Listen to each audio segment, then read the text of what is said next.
Olá, bom dia, irmãs.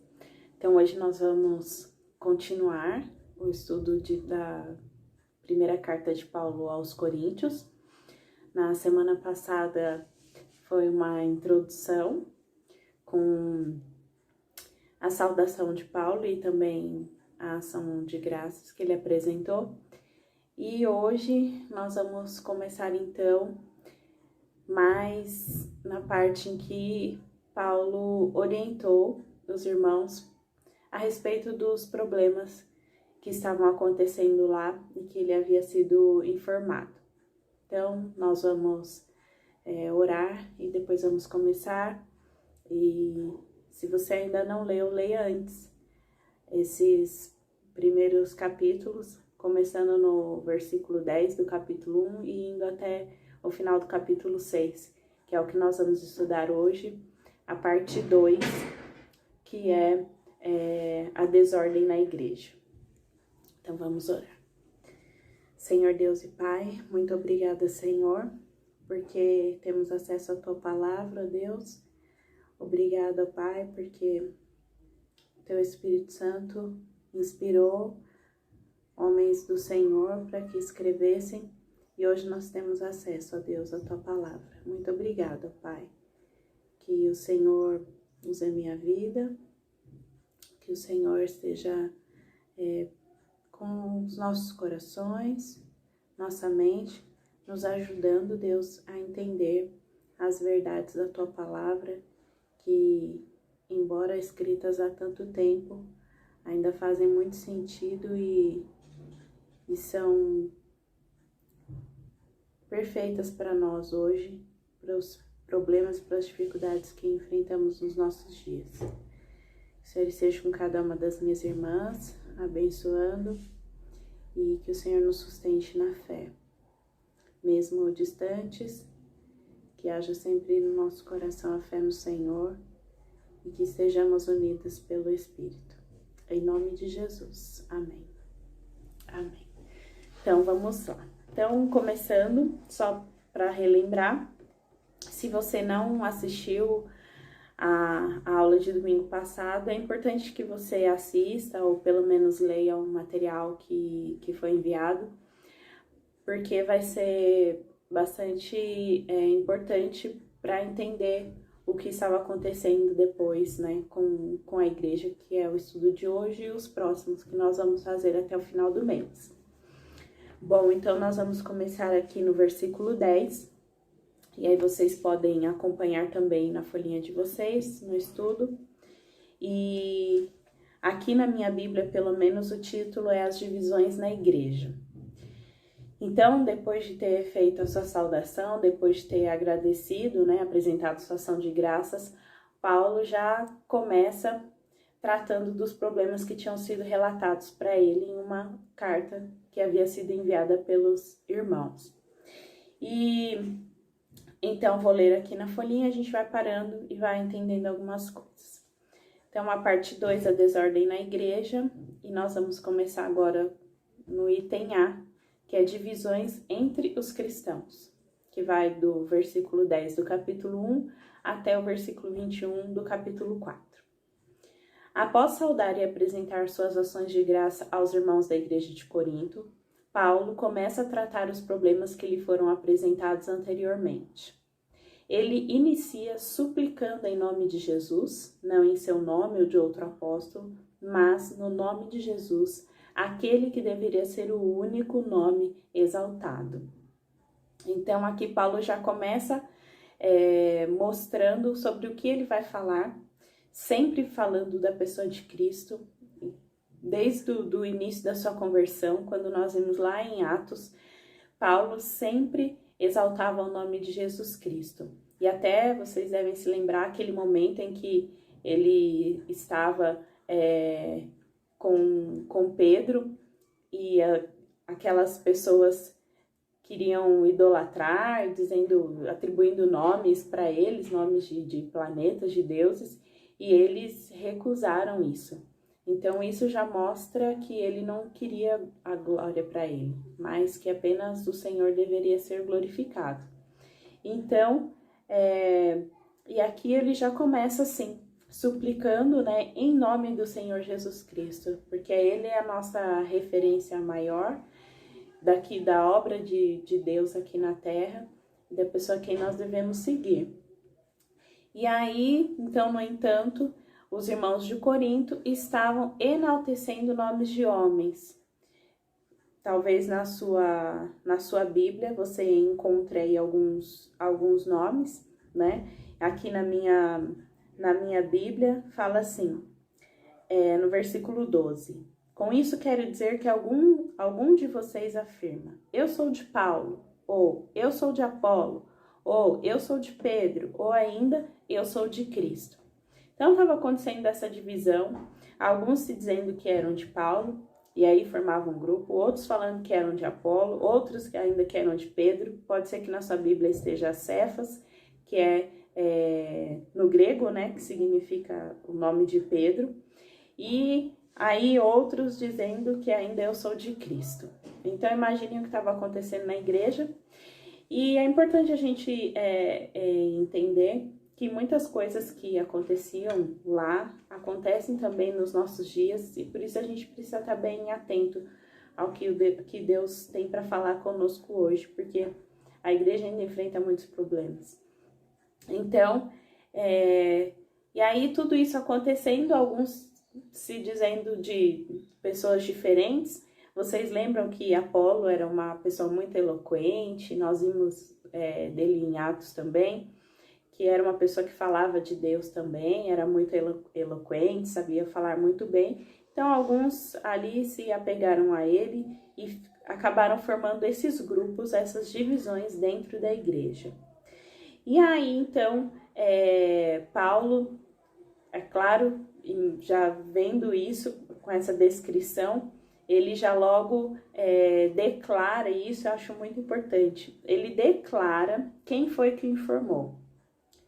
Ele diz no versículo 11, meus irmãos, fui informado por alguns da casa de Cloe, de que há divisões entre vocês. Então, aqui Paulo já dá nomes. E isso é importante para nós, porque você já deve ter passado por essa situação de alguém chegar e falar assim para você, uma pessoa me disse, ou estão dizendo, ou tem um monte de gente, ou estão falando por aí, e a gente não dá nomes. Então, quando a gente quer falar a respeito de alguém, de algum irmão, a gente tem que estar disposto a ter o nosso nome ali declarado. Como foi aqui no caso, Paulo já logo disse, olha, foram os irmãos de Cloe que me disseram o que estava acontecendo. Para que não ficasse aquele disse-me-disse. Quem foi que falou? Quem que tá fazendo fofoca pro apóstolo, né? De repente surgisse alguma coisa assim. E isso é bom para nós também, porque às vezes né, ainda mais agora que a gente tá sem se encontrar pessoalmente, pode ser que surja algumas situações assim, então fuja disso. Fuja dessas situações, porque só vão trazer problemas, situações em que um fala uma coisa, mas não diz quem foi, e aí fica aquele disse-me-disse, aquela situação que pode gerar contendas, que pode gerar fofoca, né, dentro da igreja. Então, essa coisa de tem gente, que tem um grupo, não. Trate pessoalmente ou diga os nomes, não é? Isso é importante, Paulo fez isso. Ele disse, fui informado por alguns da casa de Cloe que há divisões entre vocês. Então, nós só devemos, né, ele apresenta um princípio importante. Só devemos passar adiante notícias sobre nossos irmãos se estivermos dispostos a ter nosso nome associado a tais informações, evitando contendas e fofocas, aquele tipo de disse-me-disse que ninguém sabe onde começou, né? Como essas fake news que a gente recebe. Ninguém sabe quem foi o primeiro que começou, mas aí um passou e foi passando, sem a gente saber de onde se originou, onde começou. Então, isso é um problema. Então, Paulo já começa deixando isso claro para os irmãos, quem foi que passou a informação para ele, que isso era importante. Então, e aí é muito interessante porque De forma bem clara, mas muito clara mesmo, Paulo exorta os irmãos para que Cristo seja maior entre eles, de maneira que eles apenas apresentavam a obra que o Senhor realizou, tirando de si e de qualquer outro o poder para salvar. Então, em nenhum momento, Paulo usa dessas situações para se engrandecer, para se autopromover. Ele poderia muito bem dizer, olha, meus irmãos, vocês não deveriam nem seguir Apolo ou seguir a Pedro, porque afinal fui eu que fundei a igreja, né?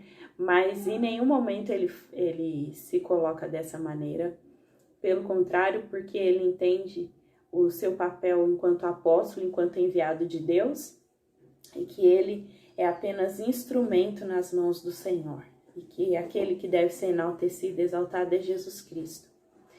E isso também no nosso meio, porque tudo aquilo que nós recebemos de Deus, nós devemos devolver a Ele, como louvor, como glória, como exaltação, e não ficarmos com nada para nós.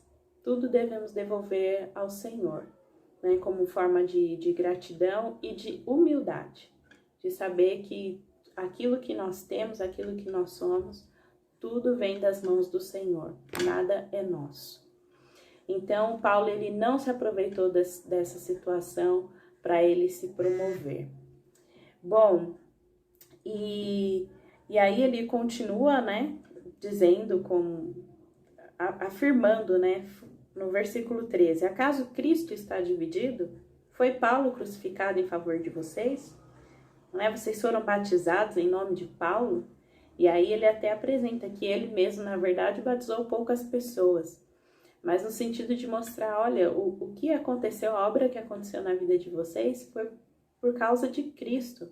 Foi Ele quem morreu, quem ressuscitou, foi Ele quem permitiu que nós tivéssemos a salvação e que nossa comunhão com Deus fosse restaurada.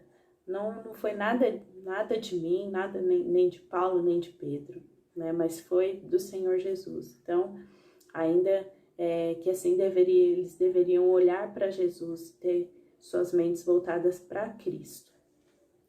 E aqui também, quando nós vemos aqui esse problema acontecendo, eu me lembro do que a palavra de Deus diz para nós que nós devemos fazer e que provavelmente foi o que os irmãos ali da casa de Cloe fizeram. A palavra de Deus diz em Mateus 18, do 15 ao 16, vou ler aqui, Mateus 18, do 15 ao 16. Como tratar a ofensa de um irmão? Então, eles estavam tendo um problema ali na igreja, então, como eles deveriam fazer? Diz assim, a partir do versículo 15. Se o seu irmão pecar contra você, vá e a sós com ele, mostre-lhe o erro. Se ele ouvir, você ganhou o seu irmão. Mas se ele não ouvir, leve consigo mais um ou dois outros, de modo que qualquer acusação seja confirmada pelo depoimento de 2 ou 3 testemunhas. Se ele se recusar a ouvi-los, conte à igreja. E se ele se recusar a ouvir também a igreja, trate-o como pagão ou publicano. Um outro texto também que está em Provérbios 25, o 9 e o 10, que diz assim: procure resolver sua causa diretamente com o seu próximo e não revele o segredo de outra pessoa. Caso contrário, quem o ouvir poderá recriminá-lo e você jamais perderá sua má reputação. Então, olha, a Bíblia é muito clara sobre como nós devemos resolver problemas entre nós irmãos, né? Alguma questão, de repente, alguma contenda, ou como nós vimos aqui no texto de Mateus, se o seu irmão pecar contra você, como que deve ser feito? Então a Bíblia diz claramente que primeiro nós devemos ir até a pessoa e tentar resolver com ela. Mas geralmente não é isso que acontece. Geralmente o que a gente faz? A gente fala para outra pessoa. E a gente leva o problema para outra pessoa. E faz exatamente o que Provérbios diz para não fazermos, que é expor o pecado do outro. Então, a Bíblia diz, vá você sozinho primeiro. Então, primeiro, tente resolver com a pessoa. Se não for possível, como diz aqui o versículo 16, se ele não ouvir, leve consigo mais um ou dois outros. Leve consigo, você junto. Não é pra gente falar para outra pessoa e resolver com aquela. Porque isso vai passando e vai virando o quê? Uma fofoca. Fica todo mundo sabendo da situação, né? E às vezes a pessoa que falhou nem tá sabendo. E aí, sim, com testemunho, né, de 2 ou 3 testemunhas ali para estarem ouvindo a situação. Se ele se recusar, conte a igreja, né? E se ele recusar ouvir também a igreja, trate como pagão ou publicano. Então, esse é um princípio muito importante para nós, porque nós somos humanos, nós somos falhos e podem acontecer algum desentendimento entre nós. Ou até mesmo o caso de você saber que uma pessoa está fazendo algo errado. E a gente vai ver depois que isso também estava acontecendo ali na igreja. Então, eu acredito que provavelmente os irmãos ali da igreja tentaram resolver entre eles, né? Explicando, conversando. E aí não conseguiram, então levaram para Paulo, que era alguém que eles tinham como referência, como alguém que tinha ensinado eles ali, começado aquela igreja, que era um homem que tinha sabedoria. Então eles foram até Paulo, mas provavelmente antes eles tentaram resolver entre eles e não foi possível. Então eles encaminharam para Paulo, que era uma pessoa que eles entendiam que tinha sabedoria, que era uma pessoa de Deus que poderia ajudá-los nesse momento, né? E foi o que aconteceu. Então isso é importante para nós temos esse cuidado para quando tivermos algum desentendimento, soubermos de algo que esteja acontecendo, né? A gente precisa sim falar e estar junto com a pessoa a fim de que aquilo seja resolvido, mas a gente precisa fazer com cautela e fazer com sabedoria. Então, primeiro tentando resolver pessoalmente, se não for possível, levando outra pessoa junto e, se não, apresentando à igreja. Bom, então, o primeiro ponto aqui que estava acontecendo lá com os irmãos, essas divisões por conta disso, das pessoas se apegarem a nomes, a pessoas, né, a figuras ali que, e na verdade isso nem partiu deles, né, não partiu de Paulo, não partiu de Pedro, nem de Apolo, mas as próprias pessoas que começavam ali aquele tipo de idolatria. Então hoje na igreja a gente não vê ídolos, né, de barro, de pedra, enfim, mas muitas vezes nós criamos esses ídolos no nosso coração, né, em detrimento de pessoas, né, colocando pessoas acima dos propósitos verdadeiros e reais que Deus tem para a igreja. Então esse é um cuidado que a gente precisa ter, né?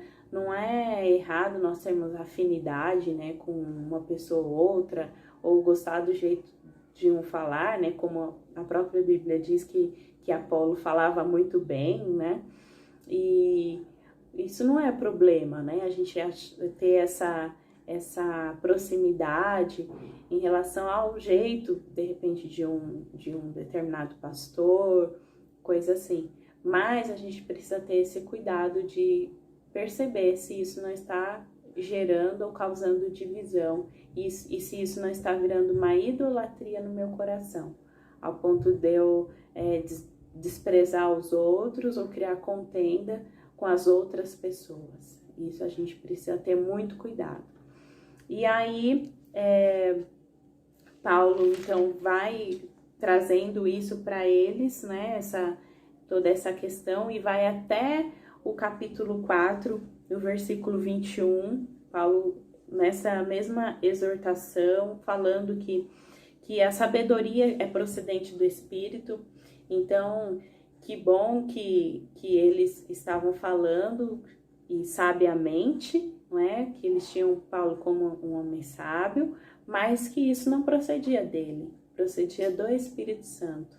Ou seja, a obra toda é de Deus, inclusive para dotar de sabedoria as pessoas. É Ele quem faz isso. E até ele faz ele traz uma referência no capítulo 2, no versículo 9, que diz assim: todavia, como está escrito, olho nenhum viu, ouvido nenhum ouviu, mente nenhuma imaginou o que Deus preparou para aqueles que o amam. Então, e aí o versículo 10 continua: mas Deus o revelou a nós por meio do Espírito Santo. Então, aquilo que era oculto no Antigo Testamento, aquilo que eles ainda não entendiam, isso foi revelado pelo Espírito Santo. Então, a obra é do Espírito Santo. E no versículo 12, ele também diz: nós, porém, não recebemos o Espírito do mundo, mas o Espírito procedente de Deus, para que entendamos as coisas que Deus nos tem dado gratuitamente. E quando ele diz aqui nós, ele está se referindo a todos os escritores do Novo Testamento, aos evangelhos, né, que já existiam também. E no versículo 13, delas também falamos, não com palavras ensinadas pela sabedoria humana, mas com palavras ensinadas pelo Espírito, interpretando verdades espirituais para os que são espirituais. Então, aqui falando também sobre a confiabilidade da Bíblia e de que aquilo que consta na palavra de Deus foi inspirada pelo Espírito Santo, que também não veio deles, né? Então, mais uma vez, Paulo apontando para Deus, para a obra de Deus, do Espírito Santo, de Cristo Jesus, e que eles não deveriam idolatrá-los ou tê-los como deuses, ídolos no seu coração, de forma que o que eles fizeram foi simplesmente serem usados, instrumentos nas mãos de Deus.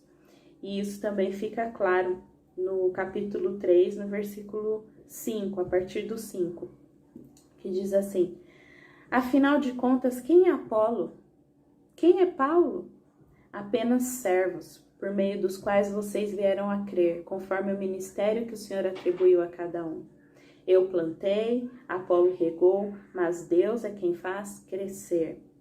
De modo que nem o que planta, nem o que rega são alguma coisa, mas unicamente Deus que efetua o crescimento. Porque de que vale uma semente plantada se ela não vai crescer? De que vale regar uma semente se ela não vai produzir? Então, quem dá o crescimento é Deus. E nós precisamos olhar para Deus, né? E não olharmos para homens, para as pessoas. E aí no versículo 9 ele diz: pois somos cooperadores de Deus, vocês são lavoura de Deus e edifício de Deus. Então, Paulo aí exorta os irmãos, né, tirando de si e de qualquer outro o poder para salvar, mas colocando tudo diante de Deus. Tudo para Deus, né? Todo louvor, toda glória para Deus.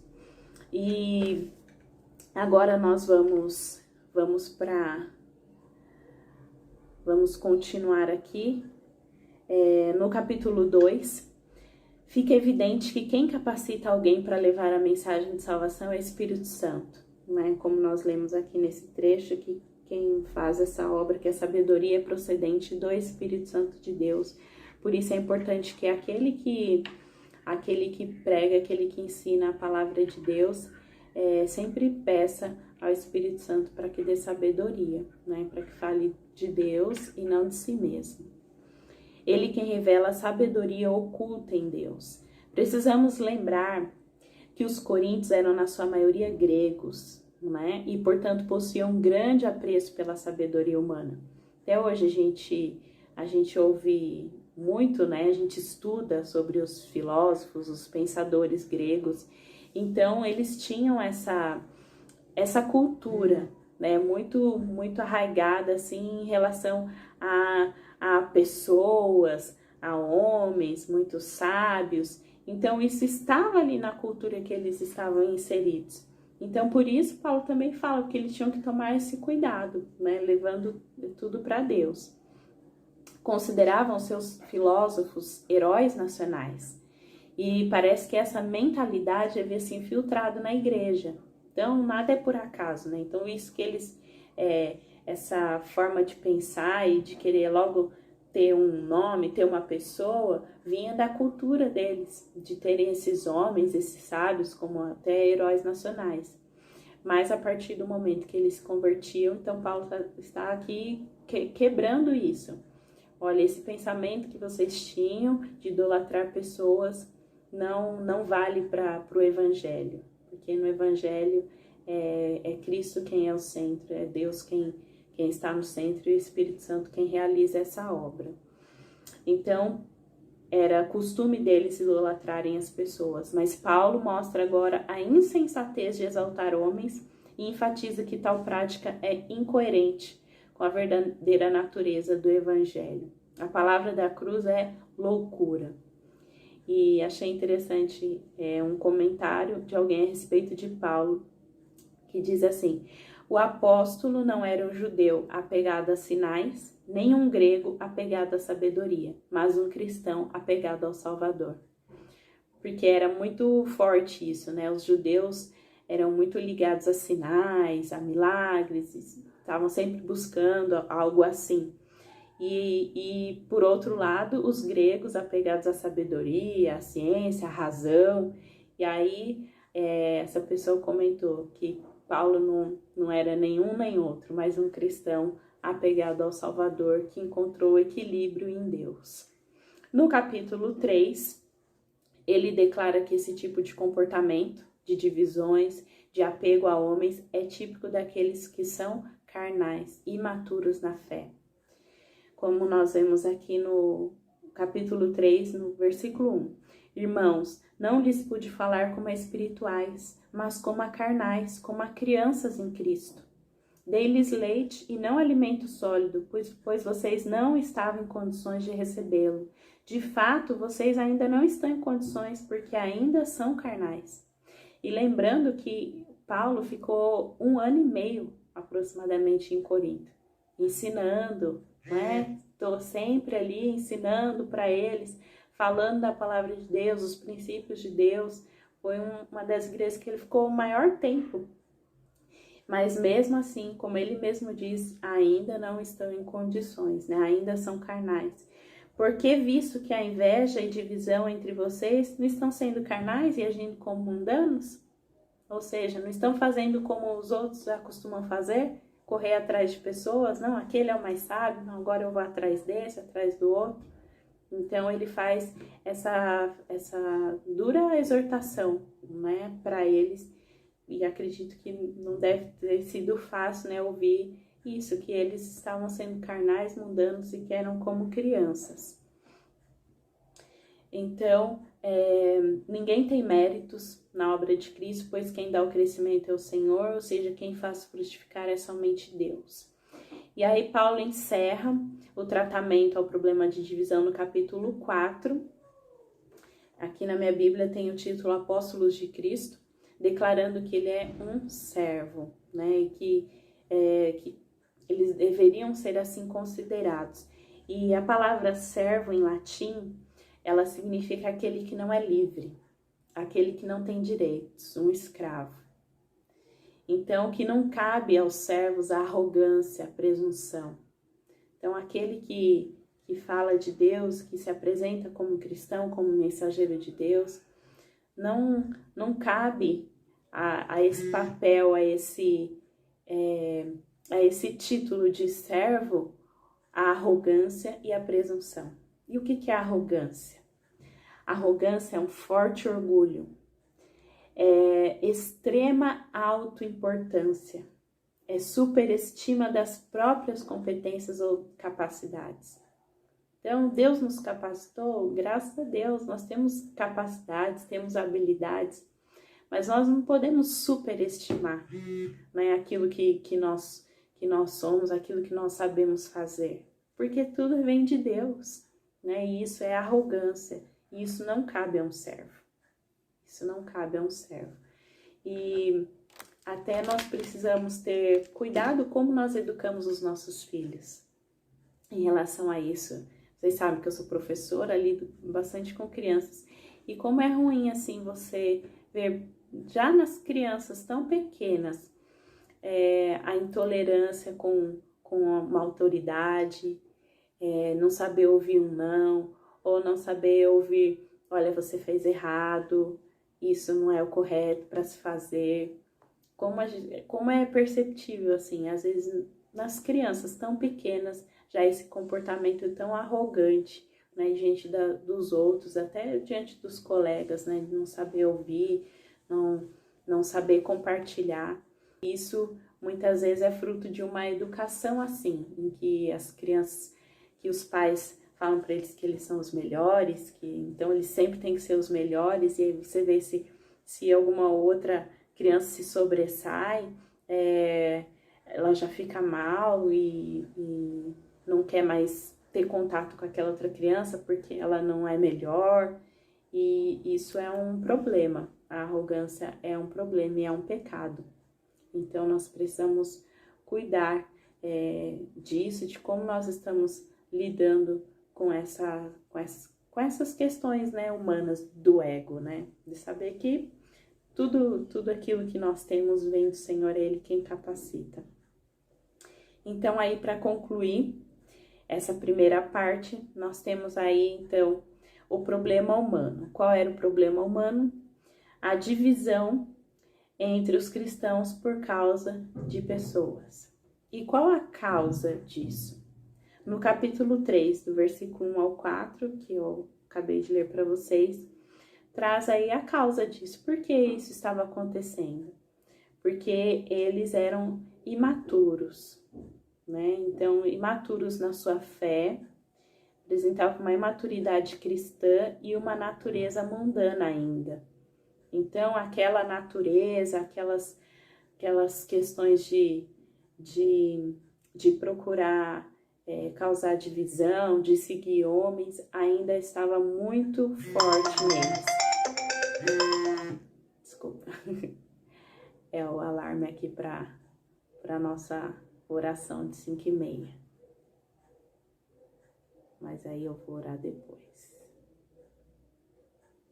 Deixa eu só apagar. Pronto. Então ele apresenta aqui para os irmãos, né, que a causa disso era essa imaturidade que eles ainda tinham. Então, qual o princípio divino para esse problema da divisão entre os cristãos por causa de pessoas? No capítulo 1, do versículo 28 ao 31, diz assim: Ele escolheu o que para o mundo é insignificante, desprezado, e o que nada é, para reduzir a nada o que é, a fim de que ninguém se glorie diante dele. É, porém, por iniciativa dele que vocês estão em Cristo Jesus, o qual se tornou sabedoria de Deus para nós, isto é, justiça, santidade e redenção. Para que, como está escrito, quem se gloriar, glorie-se no Senhor.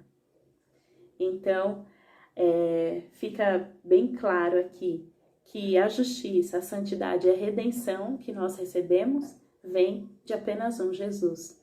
Então, para resolver esse problema de um ficar, tô indo atrás desse, atrás daquele, Paulo já traz aqui a resposta. Irmãos, o princípio é o seguinte: ninguém é nada se não for Jesus Cristo. Quem fez essa obra maravilhosa foi Ele. Quem sou eu? Quem é Apolo? Quem é você? Deus escolheu quem não era nada.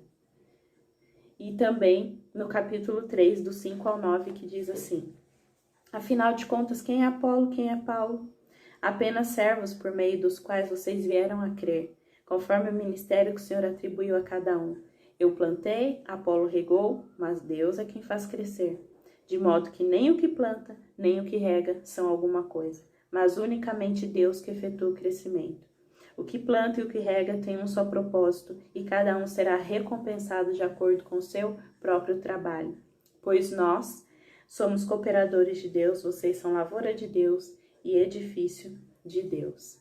Então, aí o princípio para isso é que nós somos apenas servos. Assim como eles eram, nós também somos apenas servos e devemos ver assim aqueles que estão diante de nós também como servos.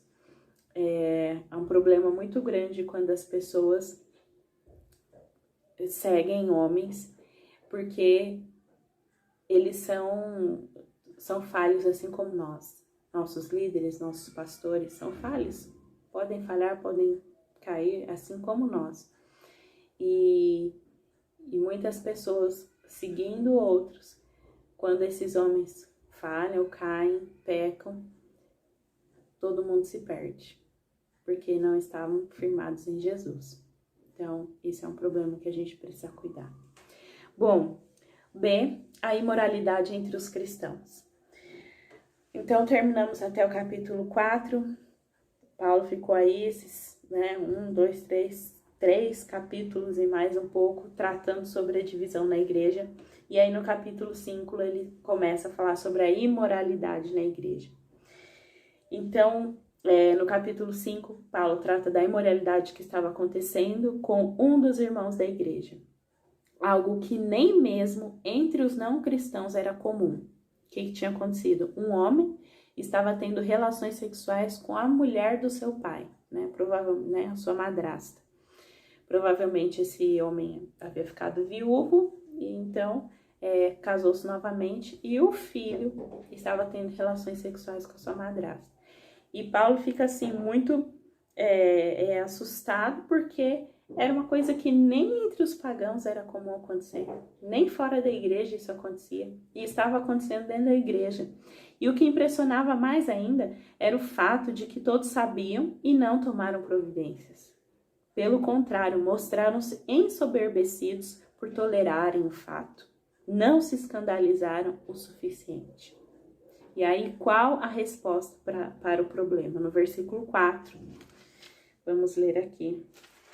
O versículo 4 de 1 Coríntios 5, que diz: quando vocês estiverem reunidos em nome de nosso Senhor Jesus, estando eu com vocês em espírito, estando presente também o poder de nosso Senhor Jesus Cristo, entreguem esse homem a Satanás para que o corpo seja destruído e seu espírito seja salvo no dia do Senhor. Então, Paulo afirma que o caso precisa ser tratado, é preciso ter disciplina na igreja. É preciso ter disciplina na igreja. E se era assim naquele tempo, por que não hoje? Também é preciso haver disciplina na igreja em relação a questões assim, em que a gente sabe que alguém está fazendo algo errado, como nós vimos na palavra de Deus, nos textos, tanto de Mateus quanto de Provérbios. Se alguém está cometendo algum pecado, é preciso que isso seja apontado para a pessoa, para que ela possa, então, ser restaurada. O objetivo de Deus é que as pessoas sejam restauradas, como ele diz aqui, o corpo seja destruído, mas que o seu espírito seja salvo no dia do Senhor. Quero ler com vocês Lucas 17:3, que diz assim: tomem cuidado. Se o seu irmão pecar, repreenda-o, e se ele se arrepender, perdoe-lhe. Se pecar contra você 7 vezes no dia, e 7 vezes voltar a você e disser estou arrependido, perdoe-lhe. Então, Jesus estava dizendo isso para os discípulos, porque é inevitável que acontecesse, que nós pecamos, nós erramos. Então, mas que era preciso uma repreensão. Jesus já afirmava isso lá em Lucas, e aqui Paulo traz isso de novo. Meus irmãos, vocês não podem deixar isso acontecer, né? Fazer vista grossa, como se nada tivesse acontecendo. Não, é preciso disciplinar, é preciso tratar, né, esse irmão que fez isso. E o objetivo da disciplina é promover a restauração, a comunhão com o Senhor. E também serve para referência aos demais irmãos. Porque afinal, se os outros vissem, né, tudo isso acontecendo e nada sendo feito, algum ali mais carnal, né, poderia pensar, então vou fazer também, né? Então, se isso não é problema, então também vou cometer essas coisas também. Então, a disciplina tem esses dois objetivos. E isso fica claro, voltando lá para Coríntios, no versículo 6, que Paulo diz assim: o orgulho de vocês não é bom. Vocês não sabem que um pouco de fermento faz toda a massa ficar fermentada?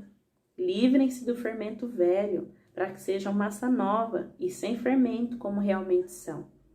Então, né, como quando a gente está, né, fazendo o bolo ali, um pouquinho de fermento que a gente coloca. Esses dias eu fiz até pão, gente. Olha, essa quarentena, né, a gente aprende a fazer um monte de coisa. Fiz até pão. Mas, enfim, voltando aqui, você coloca um pouco de fermento e a massa toda, ela cresce, né? Um pouquinho só, você deixa descansar um pouquinho, depois eu mando a receita se alguém quiser. Você deixa descansar um pouquinho e a massa cresce. E aí Paulo estava falando disso, olha, livrem-se do fermento velho. Então não deixem que uma coisa, um pecado, possa crescer aí dentro da igreja e se expandir e alcançar outros. Então a disciplina também tem esse papel. E ainda hoje, a disciplina justa e piedosa é necessária, a fim de preservar o caráter puro da igreja. Então, ainda hoje, a disciplina é necessária. E é uma questão de amor ao Senhor, amor à igreja, que é o corpo de Cristo, e amor às pessoas, tanto aquele que está cometendo um erro, um pecado, quanto os demais também.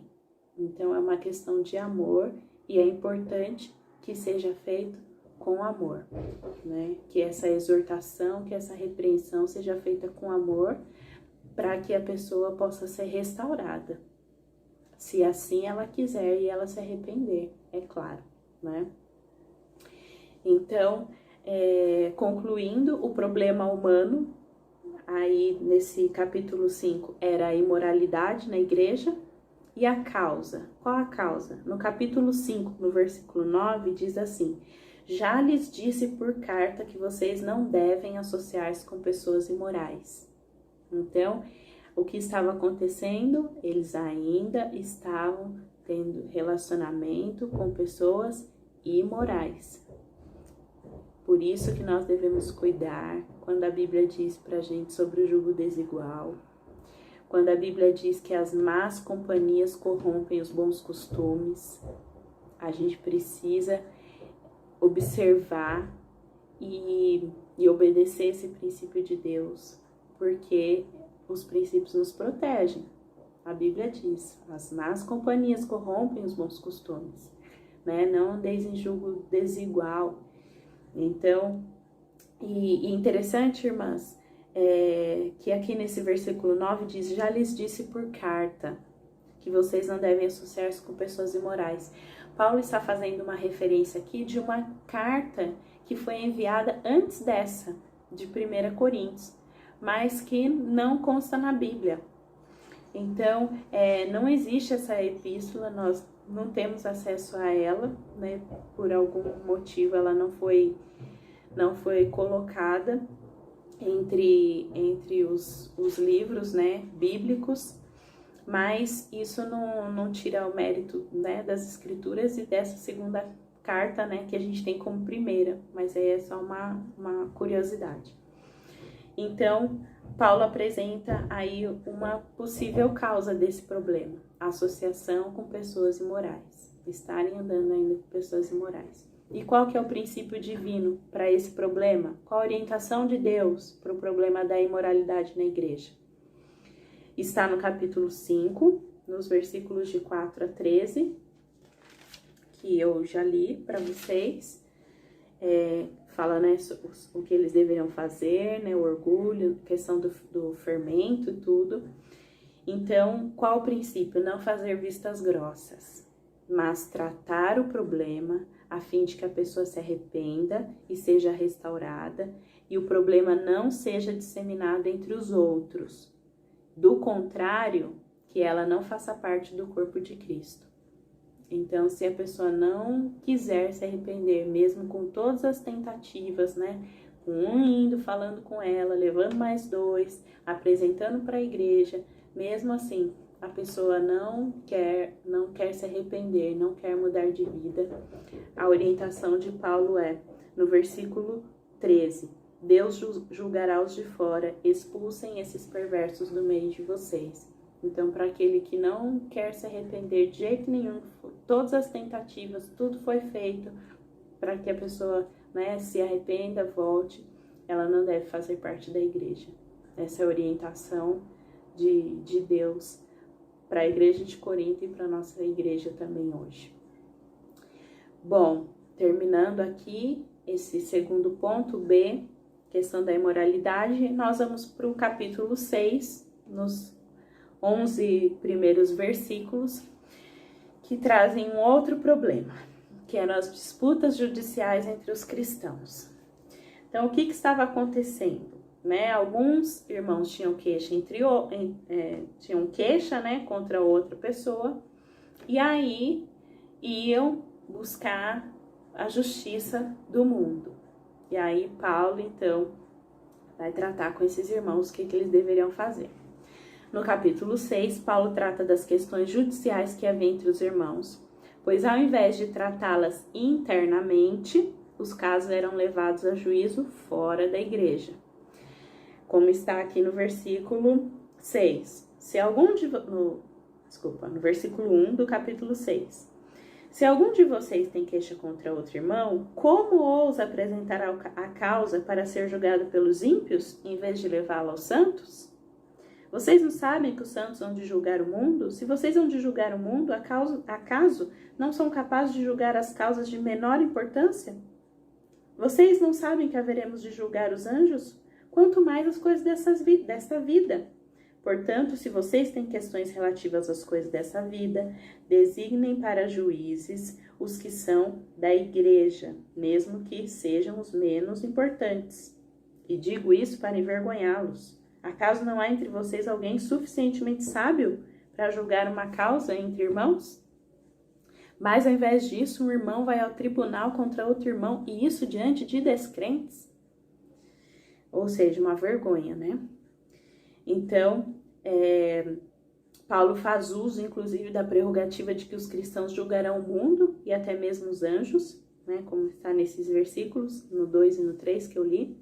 E aí tem algumas outras referências que falam sobre isso também. Mateus 19, 28, Apocalipse 24, Mateus 12, 41 e 2 Pedro 2, 4.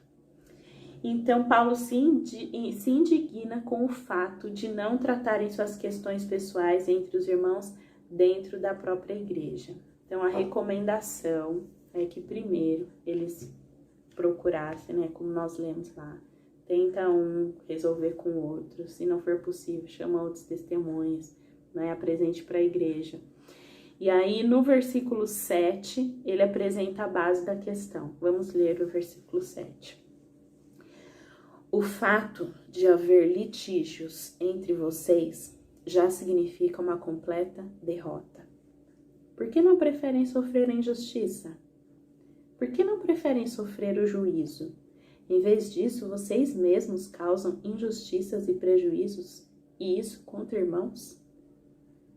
Então aqui eu penso assim que Paulo ficou muito chateado quando ele ficou sabendo dessa situação, né? Pela maneira que ela escreve.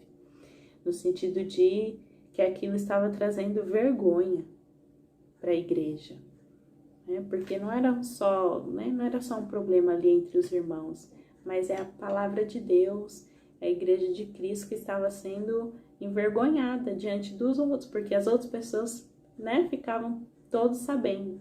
Olha só, tem um irmão contra o outro ali, né? Então, estão brigando ali. E aí, no versículo seguinte, aliás, nesse versículo 7, Paulo fala algo que é um desafio muito grande, muito grande. Ele diz: por que não preferem sofrer a injustiça? Por que que você, mesmo tendo razão, não prefere sofrer a injustiça, ao invés de levar isso à tona, levar para o juiz, para tudo? Por que não preferem sofrer o prejuízo? Em vez disso, vocês mesmos causam injustiças e prejuízos, e isso contra irmãos. E aqui é um desafio muito grande para nós, irmãs, porque a gente luta tanto pelos nossos direitos, né? E a gente usa isso, né, como argumento. Mas eu tenho direitos, né? Eu tenho meus direitos. Enfim. E aí eu lembro aqui do que a gente acabou de ver, do significado da palavra servo, que é aquele que não tem direito. É aquele que está à mercê, né, do seu senhor. E às vezes nós causamos brigas e contendas por coisas tão pequenas. Como Paulo diz aqui: vocês não sabem que haveremos de julgar os anjos, quanto mais as coisas dessa vida? Portanto, se vocês têm questões relativas às coisas dessa vida, né? Então, às vezes, são coisas tão simples, tão pequenas, que a gente pode resolver entre nós, né?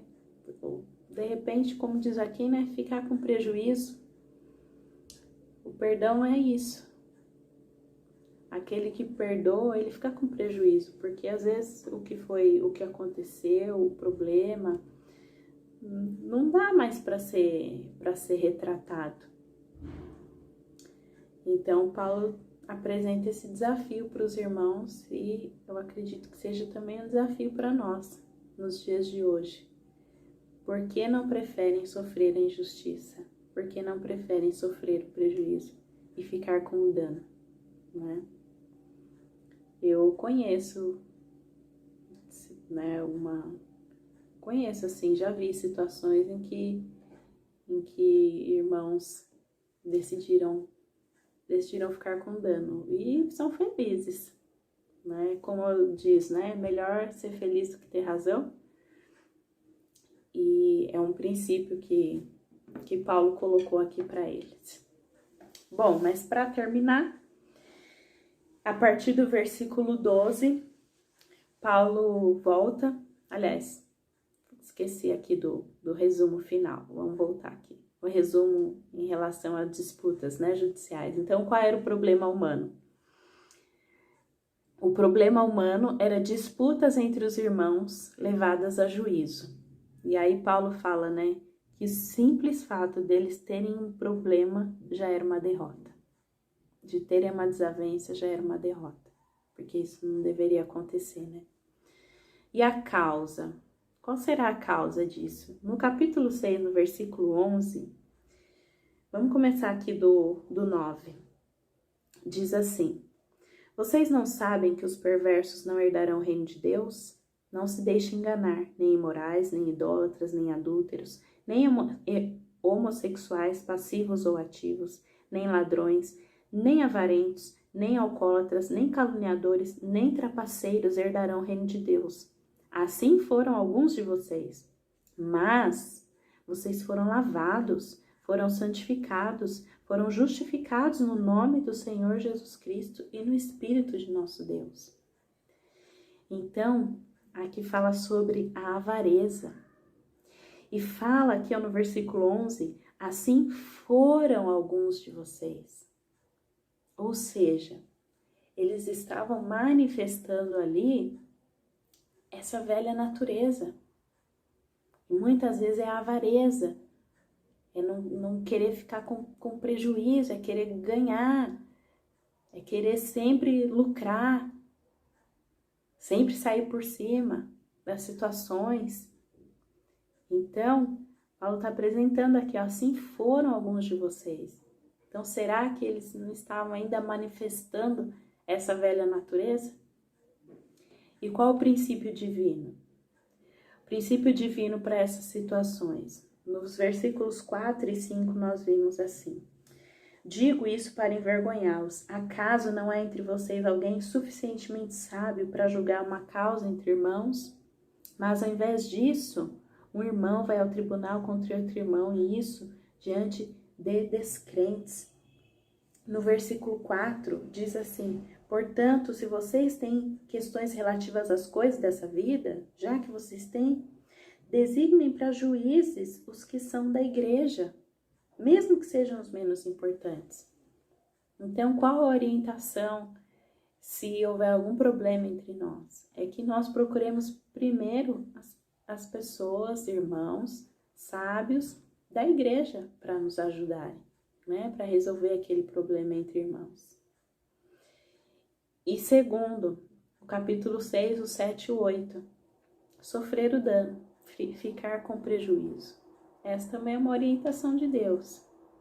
Talvez seja mais difícil, porque a gente não quer, né, perder, mas é uma orientação de Deus.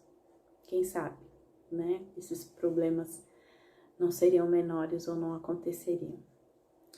Enfim, para terminar, a parte D é um outro problema, né, dentro dessa parte 2 que nós estamos estudando, que eram os problemas da igreja, é o perigo da imoralidade. Então, Paulo volta com o assunto da imoralidade, a devassidão entre os cristãos que estava acontecendo ali.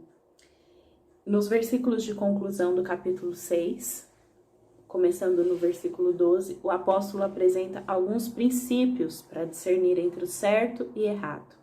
Então, no versículo 12, todas as coisas são lícitas, mas nem tudo me convém. A gente conhece muito bem esse versículo, né? Tudo me é permitido, mas nem tudo me convém.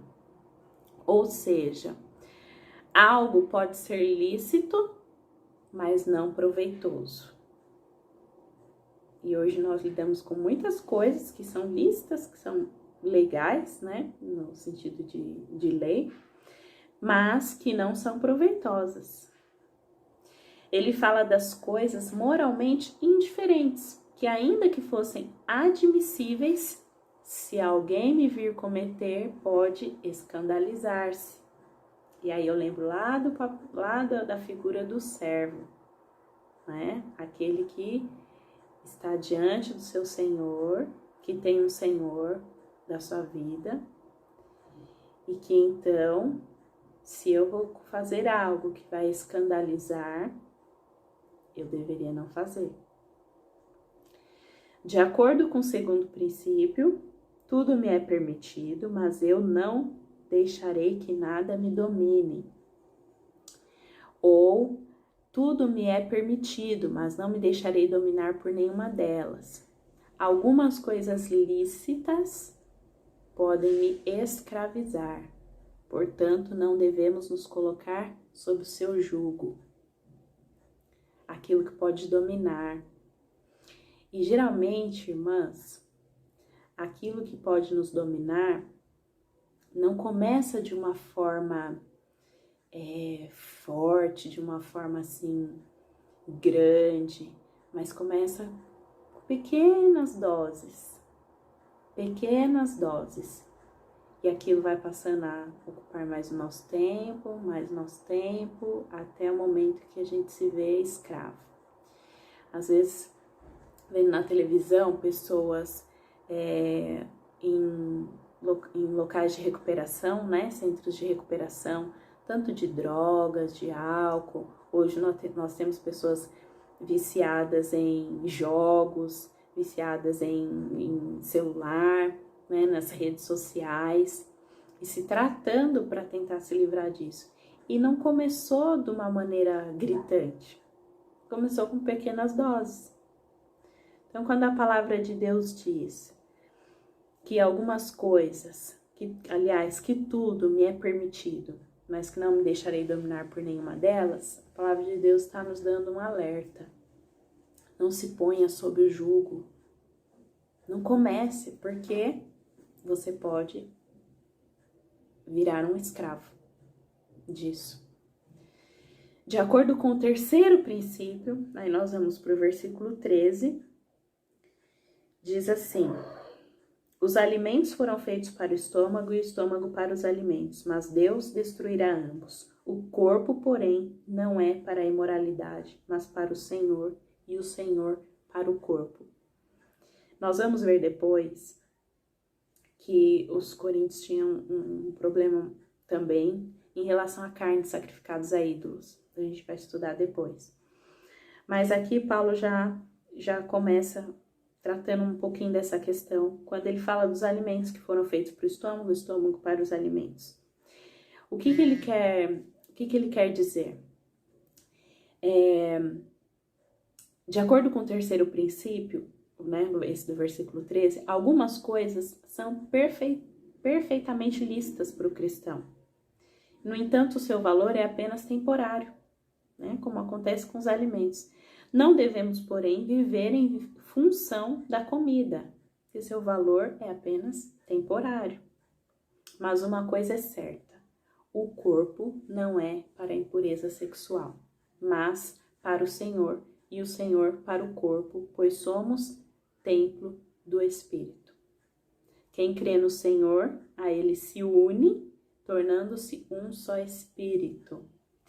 Paulo argumenta, portanto, que quem se une ao Senhor tão intimamente jamais deve tolerar algum tipo de união conflitante com esse matrimônio espiritual. Então, ele já traz aí um alerta para nós.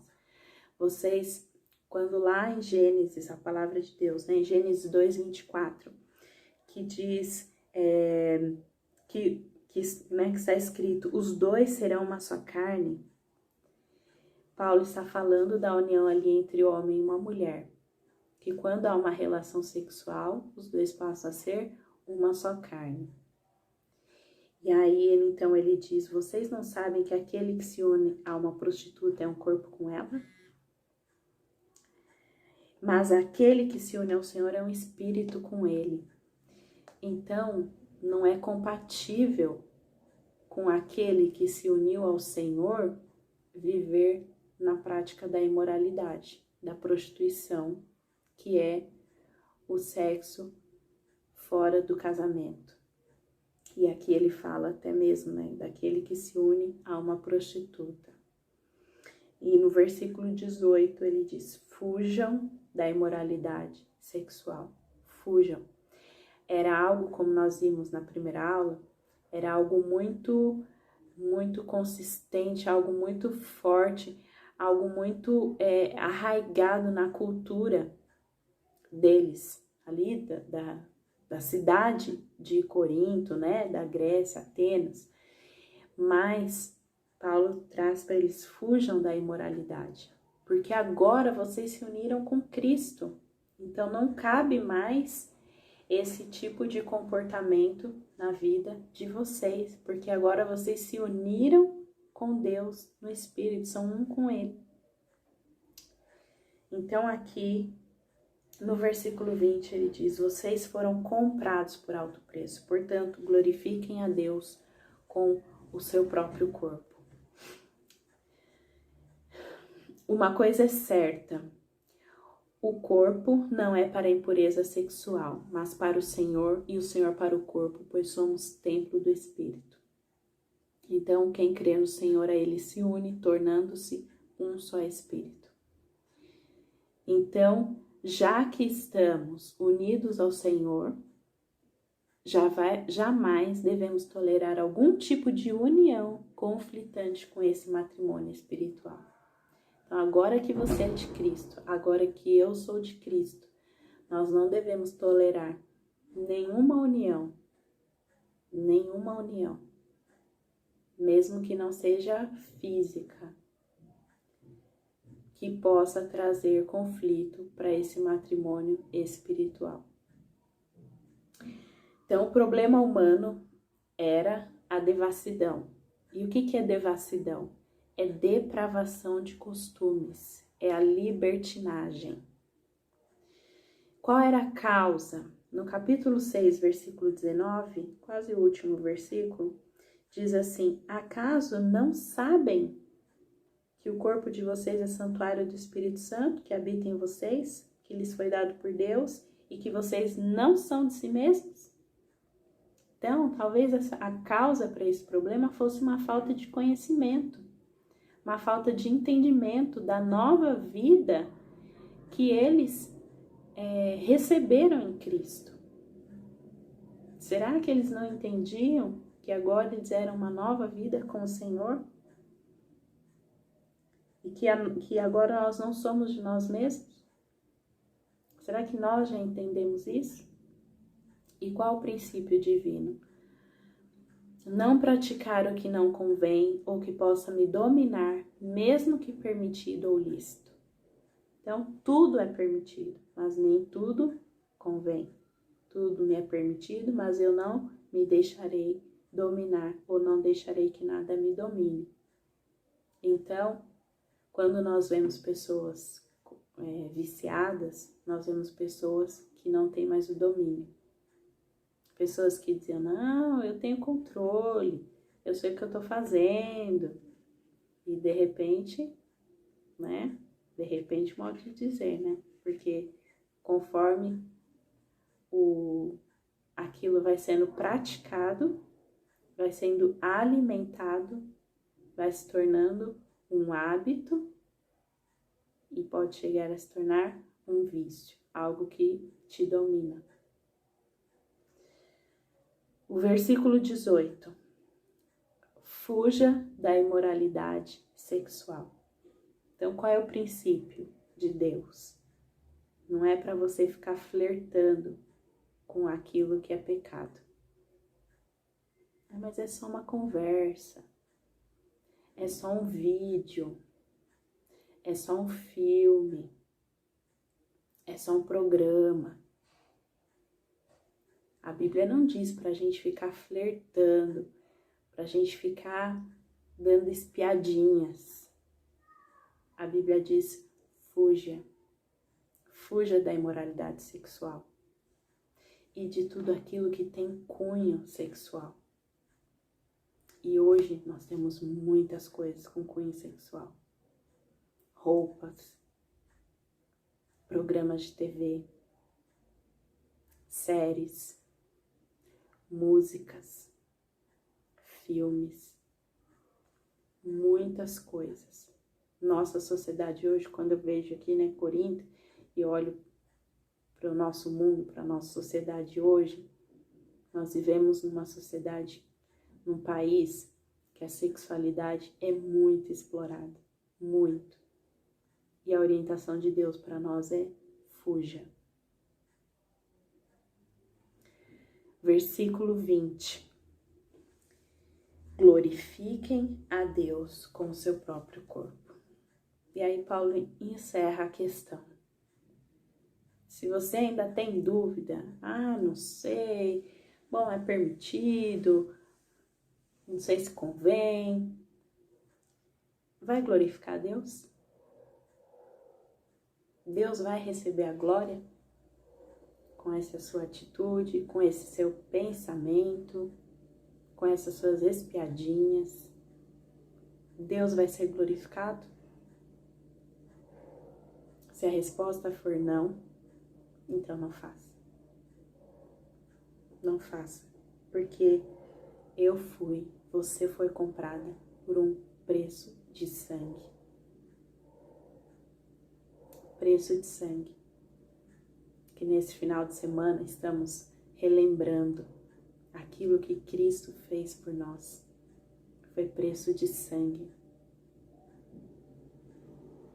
Então lembre-se disso, que você foi comprado. e glorifique a Deus no seu corpo. Tenha cuidado. Toda lei, ela serve para nos proteger. Eu aprendi isso. Então, os princípios de Deus, eles servem para nos proteger. Aquele que está sob os princípios tem a proteção de Deus. Então, fique na sua posição, não saia dela.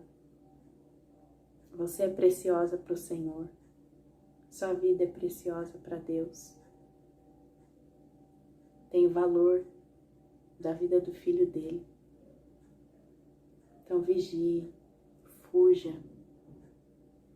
Tem coisas na nossa vida que precisam ser cirúrgicas, que a gente precisa tirar pela raiz. Então que o Senhor complete essa palavra no meu coração e no seu coração. E que assim possamos viver a vida em abundância que o Senhor conquistou para nós na cruz. Que Deus abençoe a sua vida, sua família. Uma feliz Páscoa com Jesus. Ele morreu, mas Ele ressuscitou. E Ele nos ressuscitará com Ele. E que glória, que maravilha será esse dia. Eu aguardo esse dia. Que Deus te abençoe, em nome de Jesus. Tchau, tchau.